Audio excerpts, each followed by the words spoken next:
For as long as I can remember, I've had the same dream. Well, had is a bit of a tame descriptor for it. Been plagued by is more accurate. Although I've never awoken in a cold sweat or screaming, there's just something about the general air surrounding the memories whenever I look back on it. Even more so, it kept repeating itself, and I never had a cause for it. That alone was creepy. Why would a dream repeat unless your subconscious was trying to tell you something important? The dream in and of itself wasn't anything remarkable.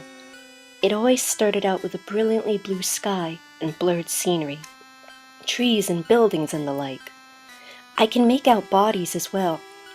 They never seem to say anything, but they interact around me in silence. I can even feel a hand above me, my own clinging to it tightly. From my perspective in the dreamscape, I would guess that I'm a child. Perhaps I was out for a day in the community with my parent? We walk a few steps, eventually stopping by a gray mass of figures. A crowd has gathered in one place, and I'm drawn into it. I can't tell what's going on, but it doesn't seem to be anything of major importance. The only changed detail is that now I begin to hear murmuring and mumbling. Apparently, the group of people I'm surrounded by is beginning to stir in the restrictions of the dream. It's okay. Go on, Hanako-chan. That's when I hear the first distinct voice. It's my mother. I can't see her face, but for whatever reason she seems happy and gives me a push forwards through the assembled crowd. When I try to walk back towards her, I receive another nudge, this time in silence. My mother has said all she needs to, reassuring her child of their safety. Although I don't see or feel any real danger, I'm still hesitant as I make my way through the taller bodies. Yes, they're definitely all adults, and I have been reverted back into adolescence in my dream state. That's when things get a bit weird. As I reach the front of the crowd, far away enough from my mother to be unable to even pick out where in the crowd I was standing before, I start to hear it.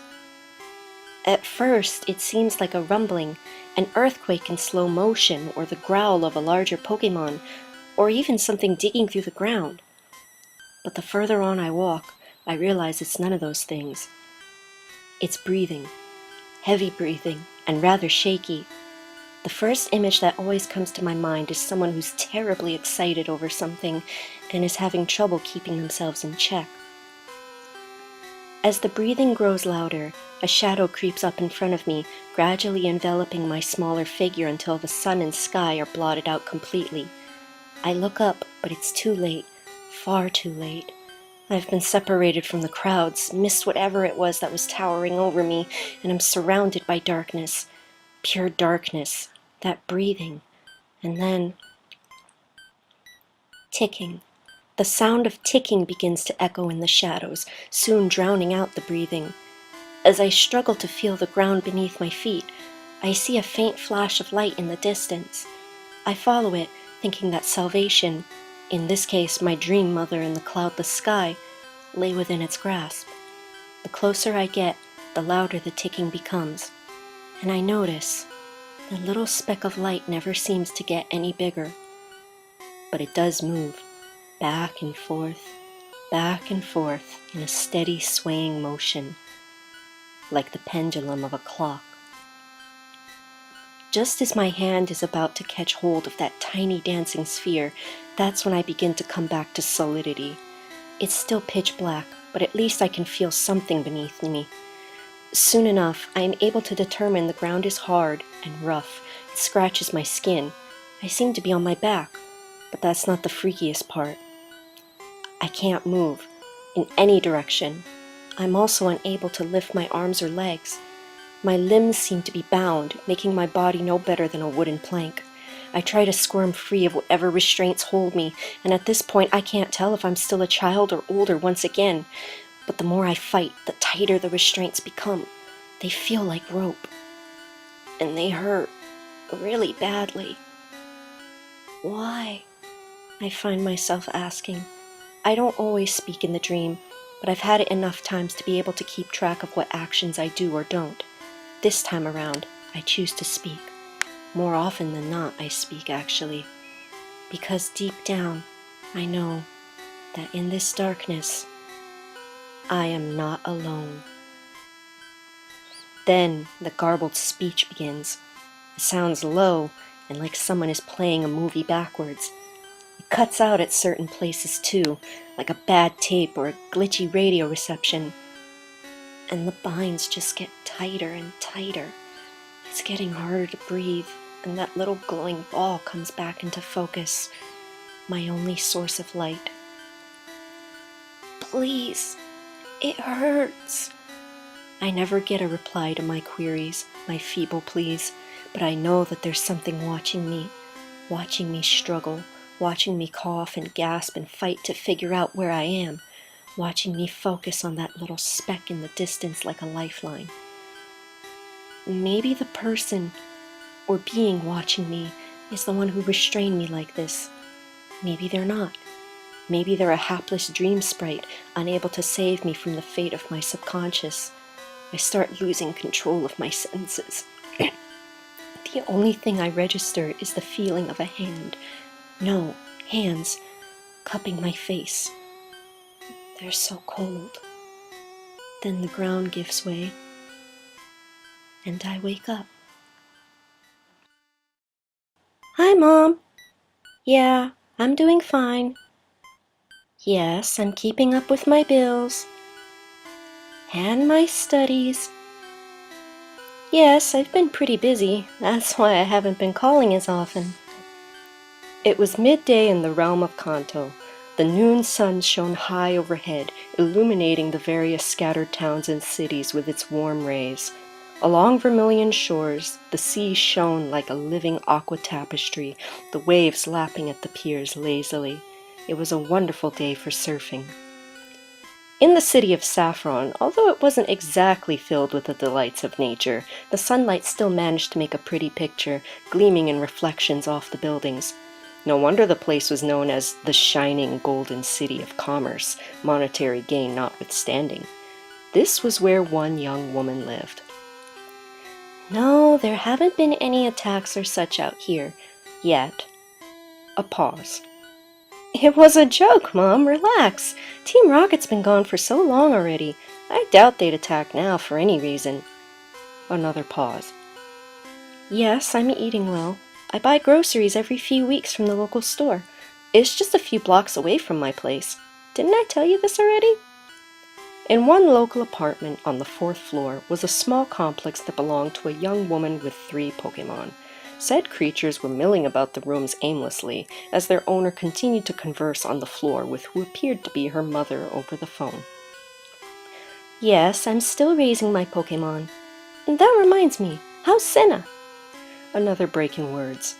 Ocean eyes flickered up, their gaze originally focused on the low wooden table below them, but now trained on the window across the way. Bangs in a shade of auburn fell forwards, and the girl blinked, shaking them away. They still shadowed her eyes, giving them just a hint of hidden exhaustion, bags noticeable against a pale pallor. Other than that, though, the girl seemed okay. Well, that's good. He's getting on a bit in years, so I worry about him. I'm glad he's still doing well. Another pause, this time to smooth out her skirt, which was long and covered her legs, folded neatly under her lap. No, Mom, my Pokemon haven't been acting up.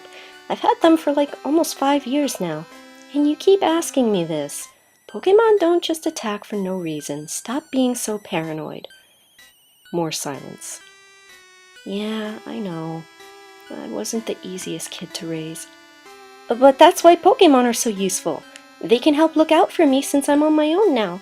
They're not just pets, they're friends, family, like you and Senna. A few more words were exchanged before the girl finally said her goodbyes and hung up. Placing the cell phone on the table, she stood up and stretched, heading for the window to take a glimpse outside. After having lived in such a small town in the middle of the ocean for so long, it was always refreshing to awaken to the glorious cityscape of Saffron. Once again, she made a motion to brush her bangs away from her eyes.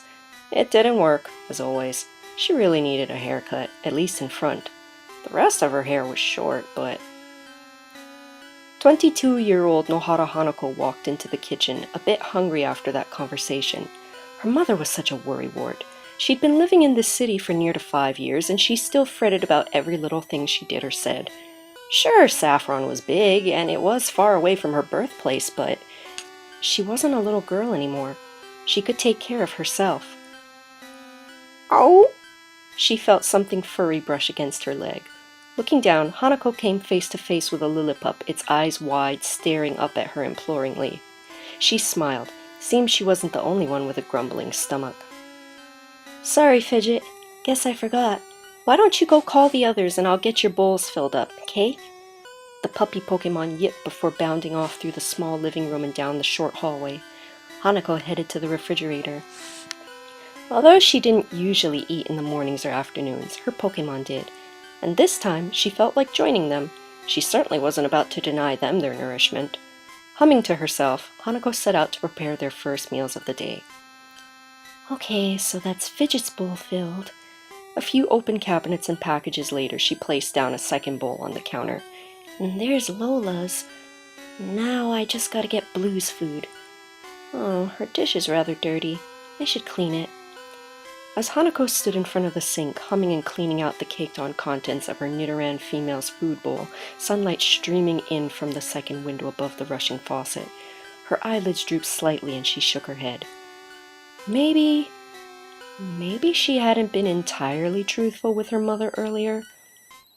It wasn't that anything bad had happened per se, just odd. Really, really odd. But she hadn't felt like revealing it to her mother. After all, she tried telling her about it once before, and it hadn't gone so well then.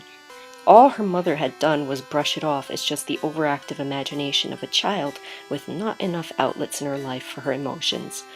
So, believing her mother to have all the answers, Hanako had ignored it, all up until now. Ever since she was a child, she'd had strange dreams. The same dream, over and over and over again. It would show up every few weeks, same outcome.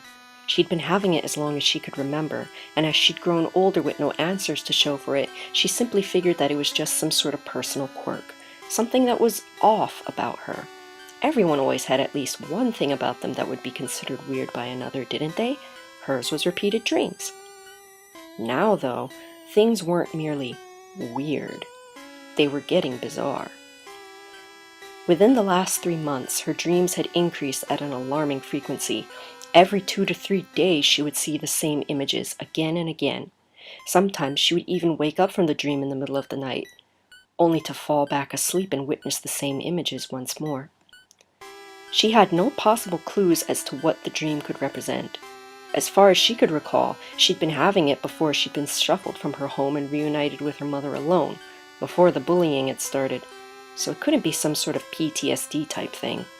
She remembered reading about that in her psychology and sociology classes that she'd taken that one year in high school. Bad memories of a traumatic event. Couldn't be. The dream wasn't exactly spooky, but it was becoming rather disquieting the more it occurred, and the more she looked back at it. She never woke up in real terror, but she would clearly recall the sensations from her sleep. That feeling of being lost, and then the tightness around her body. The pain of being unable to move, of having the life practically squeezed from her. What was more, she'd begun to speak up more in her dreams, but that wasn't the uncomfortable bit. What was new was that something had truly started to speak back to her. Not just garbled sounds, real words, and she had no idea what to make of it. No, speaking wasn't the right term for it. Singing was more accurate. By this point, the bowl was clean in her hands, but Hanako's attention was focused completely on that dream, the dream which she'd been visited by just that last night. That dream, with the melody that now lingered with her in the darkness. How did it go again? She bit her lower lip, deep in thought. Little children. Her brow furrowed. What was the rest of that line? She'd never heard anything like it before. How could she forget it so easily? Little children, you were not clever. Now you'll stay with me forever. It was as if a switch had been flipped. Hanako's eyes went glassy, the vivid teal shade darkening as the dish slipped from her grasp and fell in the sink with a clatter. She was staring straight ahead, but in a fog. She couldn't hear anything, feel anything, see anything. It was as if the scenery was not registering with her senses. And there was a funny feeling in her head. It didn't hurt, but it felt occupied, as though there were another there. Hanako? Is that you, Hanako? Such a strange voice. Hanako was certain she'd never heard it before. She would remember a voice like that. So then why did it seem so familiar? Who are you? Her head tilted, a reflexive action of her questioning. It was like her mind was filled with static. Be with me. Now the words were coming in and out of focus, a signal she couldn't quite reach. She could feel the strain as she desperately tried to hold on to that voice, so soothing and alluring, creepy and imploring. Then, a flash from the corner of her eye. She looked down. To the side of the sink, resting in the dish rack, was a shiny butcher blade. She'd used it to chop vegetables the night before. The sunlight glinted off the blade. That sparkle, it reminded her of... As if on instinct, she reached out, her hand clasping around the wooden handle. She pulled it out, unsure why she was doing so, but unable to let it go. That voice was in her head again, louder though still unbalanced in its clarity. Lift. Slowly, Hanako raised her right arm. The sleeve on her baggy sweater fell back, exposing the smooth skin just below the back of her wrist, one of the only such places that remained. She brought the blade closer. No! What are you doing? Hanako's conscience was screaming, but she couldn't hear. It wasn't right. It wasn't natural. This wasn't being done of her own free will. Her body would not respond, simply pressing the metal into her flesh. Pull it for me. Hear me. Be with me. Stay with me. The voice seemed so eager, as scratchy as the signal was. Hanako's conscience was shouting herself raw for all the world was worth, but it was as if her mind had been figuratively lobotomized from her body. None of her limbs would respond, aside from the one holding the blade. Heck, she could barely even feel her form anymore. Maybe she'd fallen asleep at the sink. Wake up! Wake up, wake up, wake up, wake up, please! This isn't you! This isn't Nito! The sudden cry startled Hanako, breaking whatever spell she had been under. As soon as it had started, it was finished. The knife fell into the sink, and she found herself standing once more in the kitchen, drenched in sunlight. She was starting to sweat. Around her legs were 3 Pokemon, obviously curious as to why their owner had been in a daze with their feed bowls still on the countertop. Sorry. The girl shook her head quickly, trying to get the previous images out of her head. What had just happened? Had she really been about to do what she thought? It was a horrifying idea. It's been so many years, and I just lost control. It wasn't even that I wanted to. No, something was commanding me to, and I couldn't say no. Filling up her Nidoran Blue's bowl with fresh food, she didn't dare to replace the cutlery in the sink on the dish rack.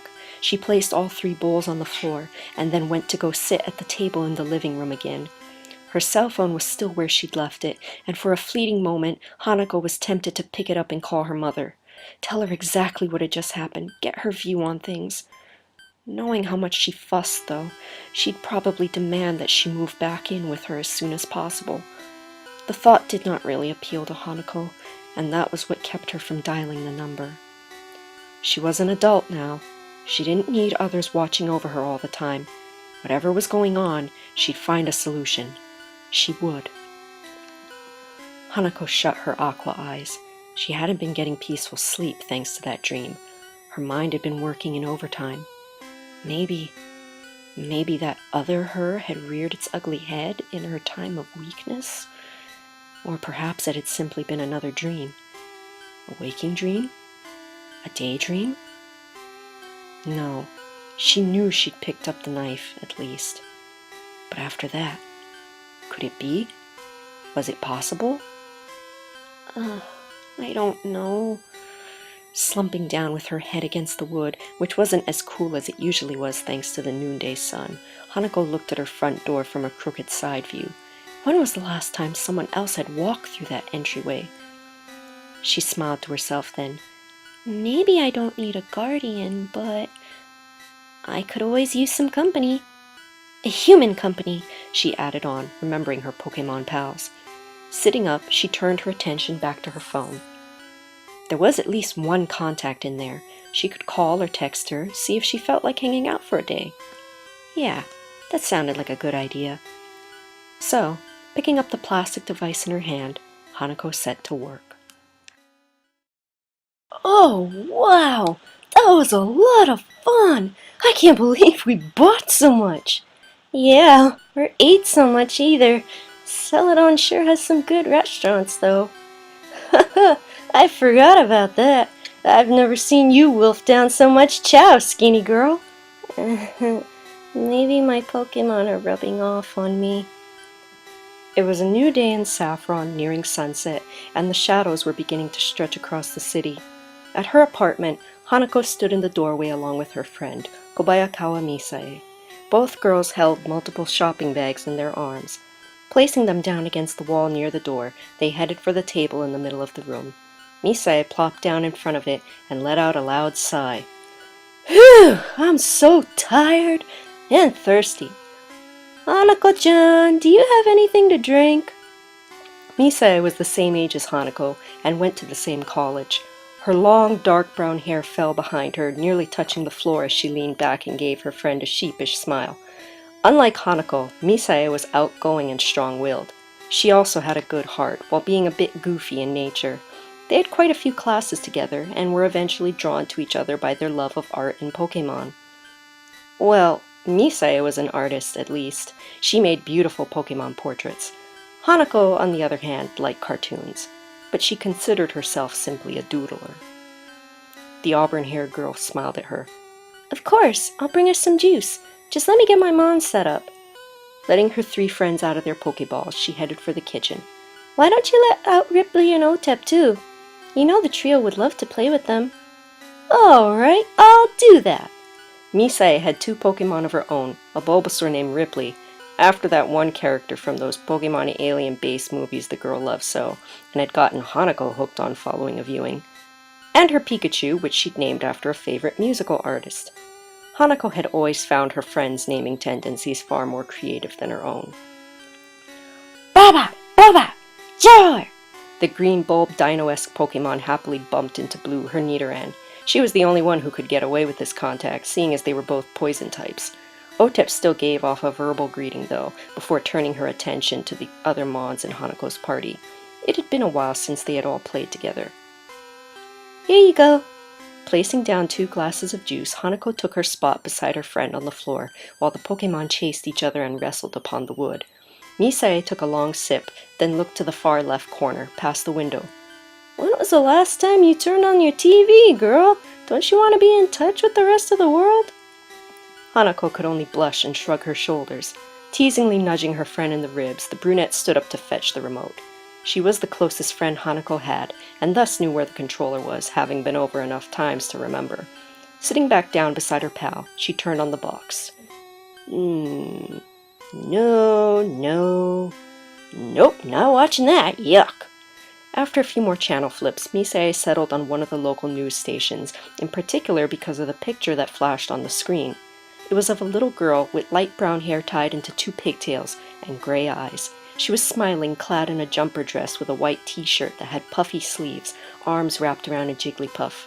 Obviously, she was a happy child. There are still no leads in the missing person case of 7-year-old Arisawa Naoko. Her parents say that she'd been in front of the house playing with the family Pokemon. They went inside for but a moment when a cry was heard. They came outside to find the child gone and the Pokemon in a state of seemingly fright-induced paralysis. There were no witnesses to the crime.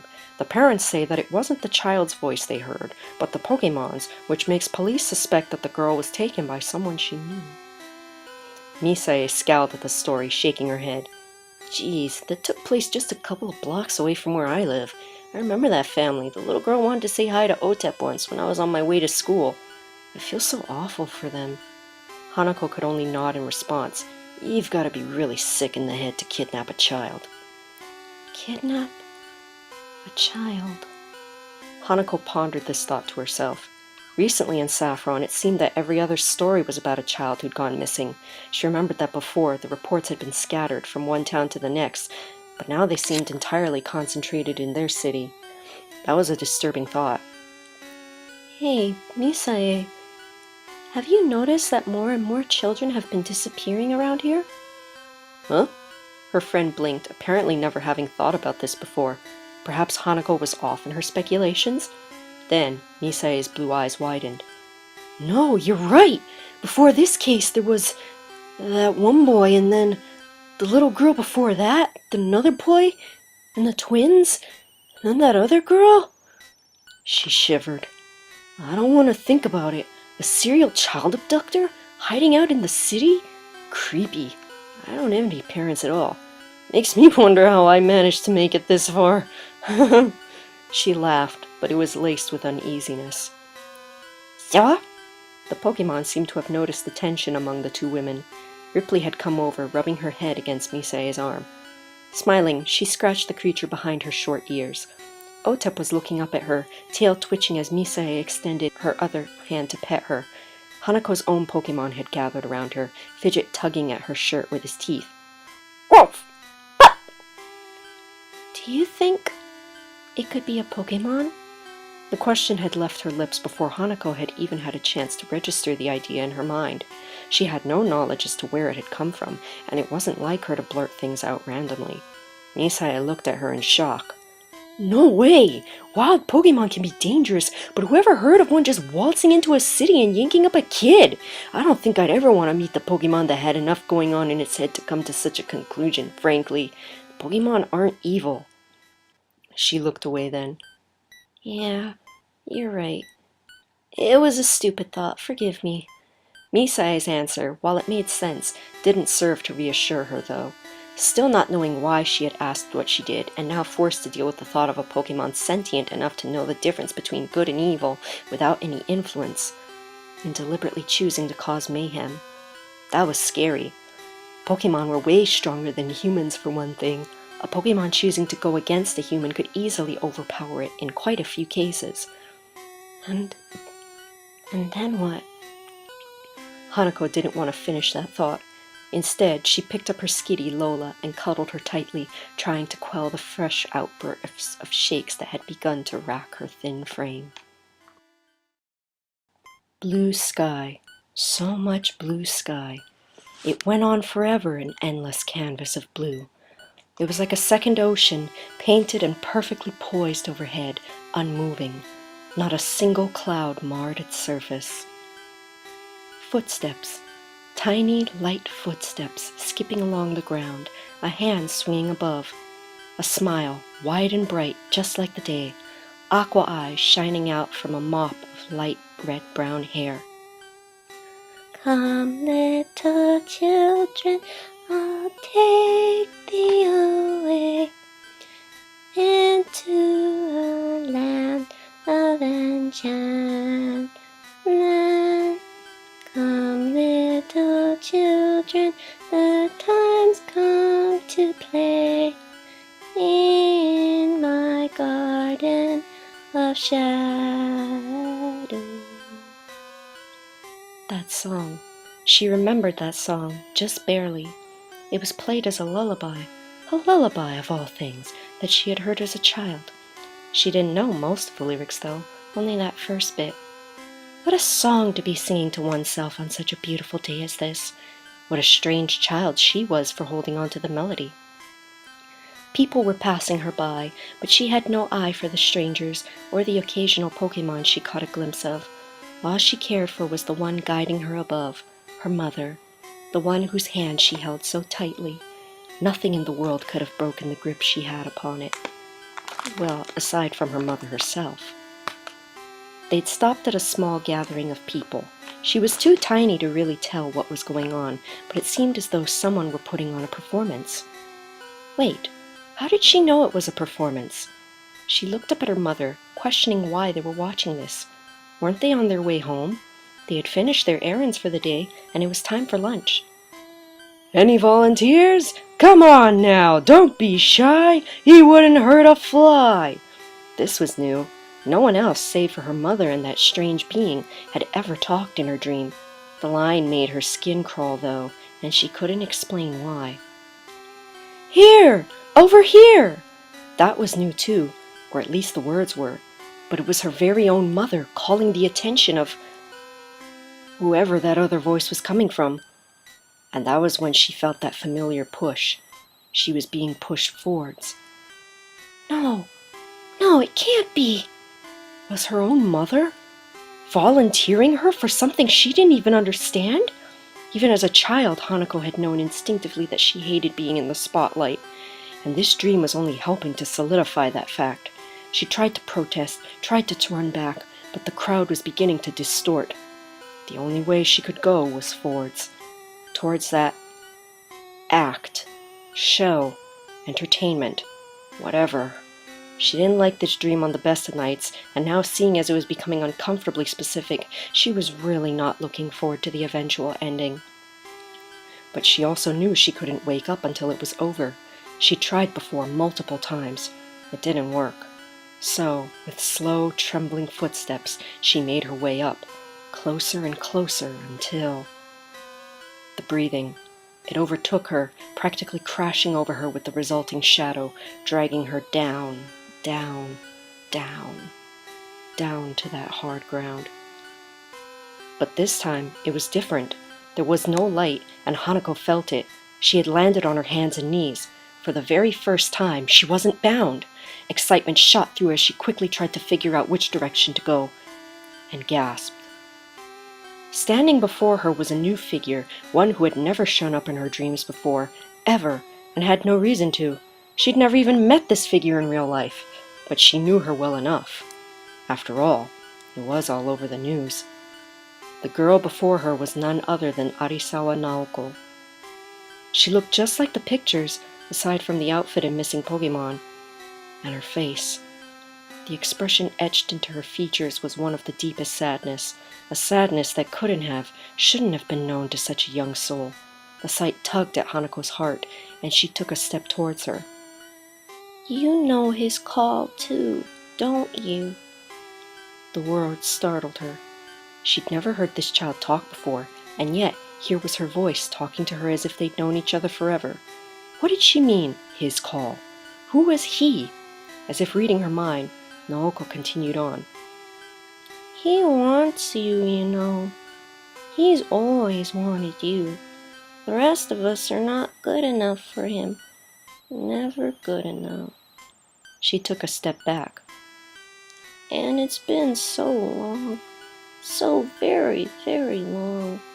He's been so lonely. So awfully lonely. Another step back. With every word, every movement, Hanako's heart raced faster and faster. She didn't even know if she was still breathing anymore. Naoko looked so small and pitiful, like the shadows were going to swallow her whole any minute. She seemed about ready to cry, yet her voice never cracked or wavered. Not a single tear fell down her cheeks. He wants to know why. Why have you forgotten? Why have you forgotten him? One more step back, and then one more. It won't stop, you know. Not until you find him. One by one, they'll all follow him. And they will all fall. All of us will. Now Naoko's head was lowered, and Hanako couldn't see her face. Was the child attempting to hide her sorrow? But maybe you'll remember, and then he won't need us anymore. All he'll need is you. Naoko looked up then, and Hanako had to keep from screaming. Right before her very eyes, Naoko began to levitate, but that wasn't the scary part. Her eyes, those soulful gray eyes, were gone, completely carved out. The blood ran down the child's face as she continued to float in the air. Then the vines appeared. Were they? No, they were ropes. They swarmed the little girl's body, binding her up tight from head to toe. It, coupled with the bleeding sockets, made Hanako feel nauseated, ready to burst into tears.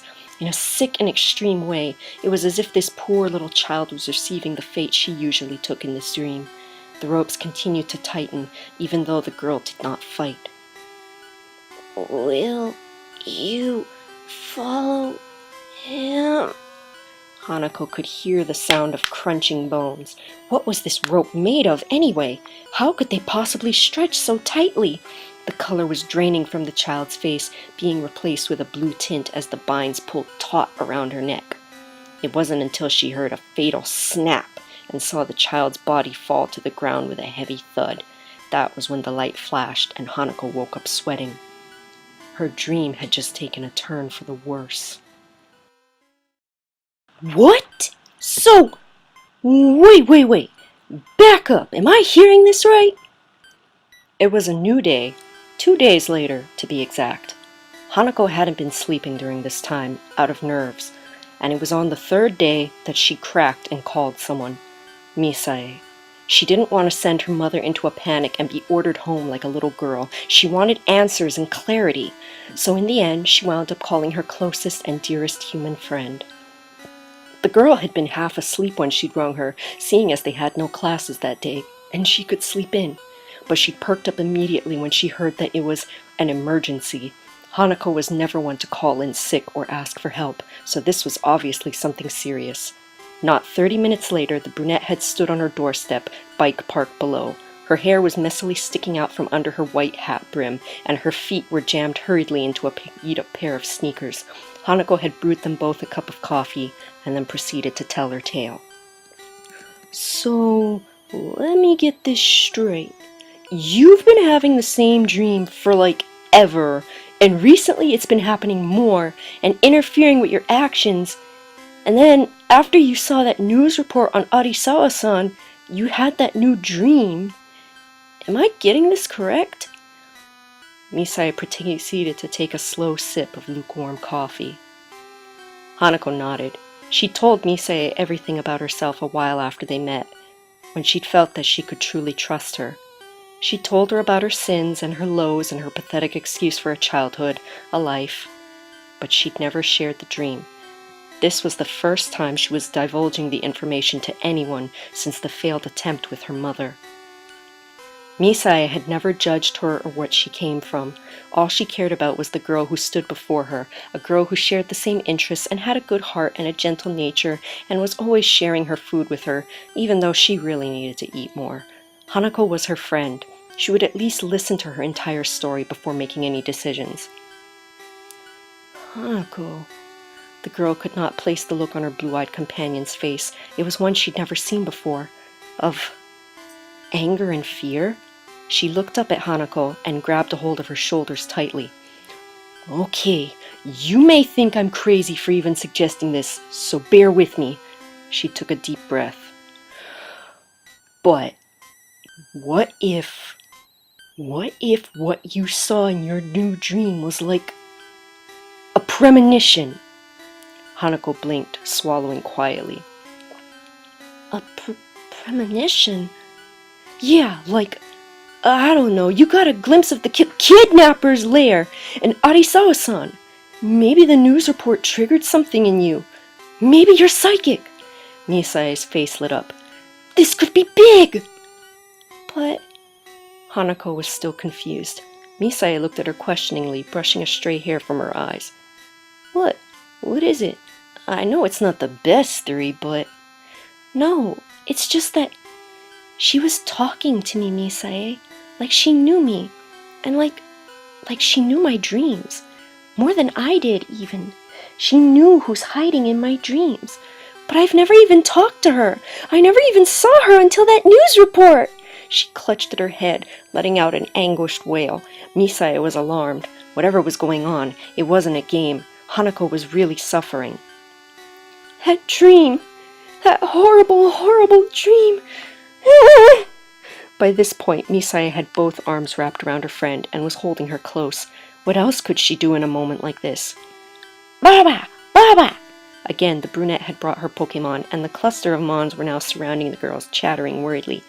Pika! Pika-pee! Ee! Pop! Needle? Needle? Ee! Ee! It's okay, guys. It'll be okay. Misae could only try to reassure them as she comforted her broken-seeming friend. 5 years. It had been 5 years since she'd first met the girl, after she'd moved into the city to be closer to the local college. She found out that she was a transplant too, from an island outside of the main map of Kanto, but still somewhat considered a part of the area. She had wondered to herself many times what it would be like to grow up surrounded by all that water and so far away from the mainland. She also knew that Hanako had been quite close with her mother as a youth. It must have eaten her up inside to be so far away from her.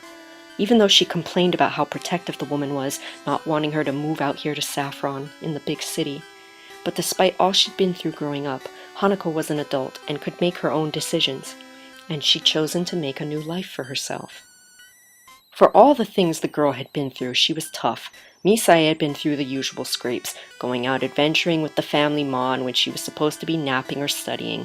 She'd fallen off her bike a few times. She'd even been chased by wild Pokemon and had to deal with the occasional schoolyard heckler.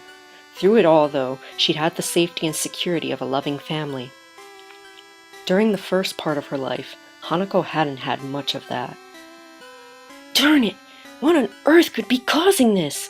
Misae was desperate to find a solution, but all she kept coming back to were the brick walls that blocked the way in her theory. How was the specter of a missing girl able to communicate to her friend through a very personal dream that had spent its entire life on repeat, like a lost memory? Memory. Misae's eyes widened. It was a long shot, very long, but she had to try it. Hanako? She said slowly, gently pulling her friend back to look at her. The Pokemon around them were just as curious to know her inquiry, as Hanako looked up with watery eyes, but dry cheeks. Yeah? Forgive me, this may seem like a really random question, but what's your first earliest memory? Mentally, Misae hoped that she didn't come across as being stupid or insensitive. My earliest memory? Hanako tilted her head, apparently in thought. It was a habit of hers, Misae had come to notice. She bit at her lower lip. Another habit. Plup! Lillipup stood on its hind legs in Hanako's lap, trying to lick her face. After a few moments more, she spoke. The dream. I remember that blasted dream before anything else in my life. She was trembling violently. Misae had a feeling now that her new theory might have been more on the money than she'd first guessed. She pressed ahead. That's pretty significant, hon. A pause. Have you ever thought that maybe that dream you keep having could be, well, a repressed memory? Hanako could feel her world shaking at the mention of this. This dream, it repeated itself often enough to be a flashback, but simply because of the otherworldly nature of it, she'd brushed it off as any sort of real event. But if it was a memory, was it good or bad? From what she'd seen so far, she was willing to bet on the latter. But that means... And now she was brought back to that old concept that she thought couldn't exist, the idea that somehow something really screwed up had happened in her past, and she'd blocked it out in the form of this dream. And now it was a new trauma, or old, depending on how you looked at it. A trauma that needed to be extinguished. So, it's about something that happened when I was little, before any of my other memories. Well, that didn't give her anything to go on. Misae was looking towards the TV. Did you ever tell your mom about this? The dream, I mean. You said she was in it, right? Hanako sighed. I tried, once, when I was a girl. She just shrugged it off and told me I was just being silly. Then she changed the subject. I never tried again, nor did I tell anyone else. Until you. Misae seemed to be contemplating something to herself. Well, if this is a memory and your mom is in it, that means she was there when the original event took place. Hanako felt her heart skip, which means she definitely know about what happened. Misae's blue eyes were cool and steady. I know it didn't go so well before, but Hanako, you gotta try asking her again.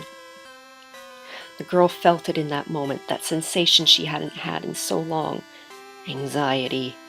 It wound its way around her heart, inside her chest, like a ribbony snake. It squeezed tightly and refused to let go. It hurt. She could barely breathe. All she could see was her past on repeat, the words she'd heard in her head, spoken at one point or another by other children and family members. Weirdo. Freak. Always causing trouble. Burden. Psycho. There's something wrong with her. She shook her head. No, I can't! She looked at Misae, a pleading look in her eyes. There will always be that chance, no matter who else believes me, that she won't.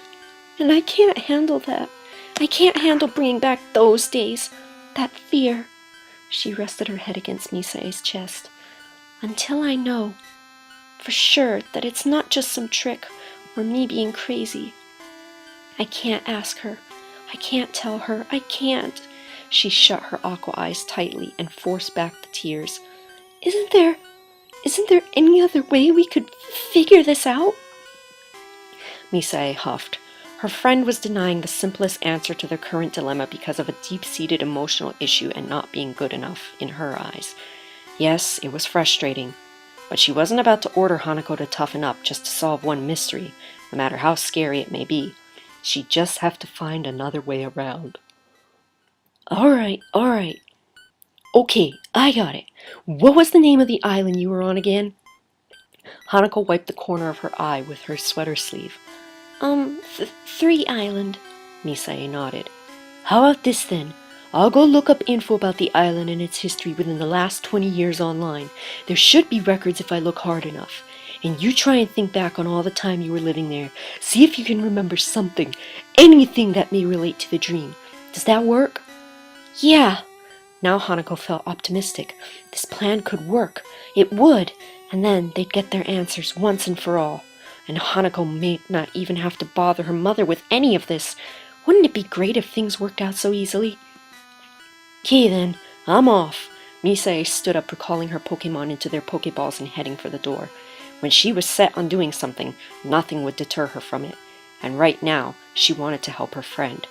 Hanako got up and followed her. Misae, wait! Yeah, what is it? She was cut off as a pair of arms were flung around her, gripping her tightly. She was surprised at the amount of force behind the gesture. Hanako was stronger than she looked. She returned the embrace, though she was curious as to what had triggered the sudden contact. Thank you, came Hanako's faint voice, face buried in her shoulder. Misae smiled and reached up to stroke her friend's short locks. For everything. Hey, no problem. That's what friends are for, right? In a minute or two she was gone, and it was just Hanako and her Pokemon. She knew that no thoughts would come to her if she just sat around and waited, so she decided to do some housework. Grabbing the necessary supplies with her Pokemon in tow, she prepared to busy herself with regular chores. Oh, what she didn't know. Nope, nothing at all. It was around 3 o'clock, maybe even 4 in the morning, and Misae was still on the computer looking for any relevant information. She'd found a few crime reports, some old photos, a few historical occurrences in the Isles, but nothing that really seemed to fit or make sense. And she'd been brewing coffee like a maniac. A half-full mug sat beside her laptop on the table, its contents having gone cold a while ago. Jeez, who would have thought it'd be so hard to look up info for one dang island? She rubbed her blue eyes, knowing that she would have bags under them for sure later on. One night of disturbed sleep was enough to throw her out of whack. She'd noticed that Hanako had had bags under her eyes for a long time, though, maybe even since they'd first met. She hadn't given it much mind before, but now she wondered, could they have possibly been from that dreadful dream? Could be. Softly, she cursed for not having asked about it sooner, like a good friend should have. Should've, would've, could've. At least she was doing something to fix it now. No, no way. Oh, a link near the bottom of the 44th page caught her attention. She'd been reading repeats of articles for the last 20 or so pages. This one was new. It appeared to come from a paper of some kind, and the headline was startling. Kidnapper Pokemon still free. Kidnapper Pokemon? That's harsh. Yikes. Clicking on the link took Misae to a regular news webpage, and this article seemed to be logged in the archives. An old paper that had gone digital? Good, that meant it wasn't recent. In fact, it seemed to have happened around the time on the island when Hanako would have been 5? Yeah, just turned 5 a few months before. Intrigued, she read on. It has been exactly 2 months since the kidnapper Pokemon incident that shook up the relatively quiet Three-Island community, as well as destroyed the career of a local up-and-coming artist. The account involved a Hypno, part of a street performance in the village, disobeying orders and abducting a child who had been hypnotized as part of the act. Whoa, wait a minute. A Hypno? Misae had seen one of those Pokemon before. What was so scary about them? In her experience, they were nothing more than mentally endowed clowns. So far, there have been no leads in the case to track down the escaped Pokemon. As the original story stated, it ran into a cave with the kidnapped child, but it was eventually found and the child safely retrieved. However, the Pokemon fled and has been roaming around the island since. If you see it, do not attempt to engage it, as it is considered volatile and dangerous. Report it to the local authorities. Misae paid no attention to the number and address at the bottom of the page. A new theory was beginning to form in her head, one that she didn't like at all. What if? What if? Just what if? That little girl who had been kidnapped so many years ago on Three Island was Hanako. From the way she described the dream to Misae, the kidnap situation seemed quite plausible. For Arceus' sake, she'd mentioned knowing that it was a performance she was being forced into in the last dream she'd had. That clinched the idea in her mind. But what about Arisawa-san? The one who had seemed to communicate with her. Misae thought about this for a few more moments. If her first theory was frightening, it had nothing on this next one. Perhaps. Could it be possible that this Hypno was the one abducting all the children in the news? Because it had somehow followed Hanako to the mainland from the island when she left? One thing was clear. If this was the truth, then this dream wasn't just a memory. It was a warning. The creature was obviously on a mission. It had a target in its head. It was after Hanako. Misae had no idea why. She couldn't even begin to explain why a Pokemon, much less a trained one, would go and steal a child, or why it had gotten attached to the girl even while escaped, and then followed said child all the way across the sea. It couldn't swim, but it was a psychic type. It could easily manipulate someone into giving it a ride. It could have even hitched a ride on one of the many ships that came to its port. For some reason, this Pokemon had latched onto her friend. For whatever purpose, it wanted her. Maybe it was looking for company, or it was simply deranged. It was intelligent, that much was clear. Scarily so. And if something wasn't done, then Hanako would end up like those faceless children. Missing. Lost. Dead. This last thought sent a violent shudder through Misae's body. If they could stop it now, though, get that Pokemon caught, then perhaps the children might still be alive.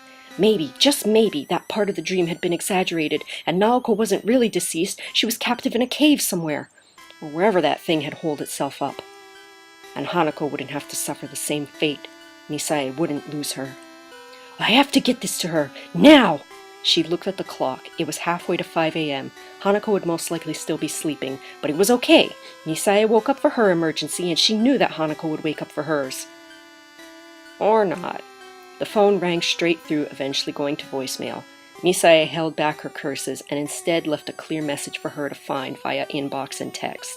I'm coming over. I figured out the mystery of your dreams. Don't worry, it'll all be okay. Maybe this was the one night that Hanako wasn't being plagued with horrible nightmares. Misaya would let her enjoy it. At least, until she reached her house. Then, it was wakey-wakey time. But it would be worth it. All worth it to save her friend. Throwing her laptop into its matching side bag, with all the colorful buttons pinned to it, she hopped on her trusty bicycle and headed out. There wouldn't be too much traffic at this hour. She could make it there in record time!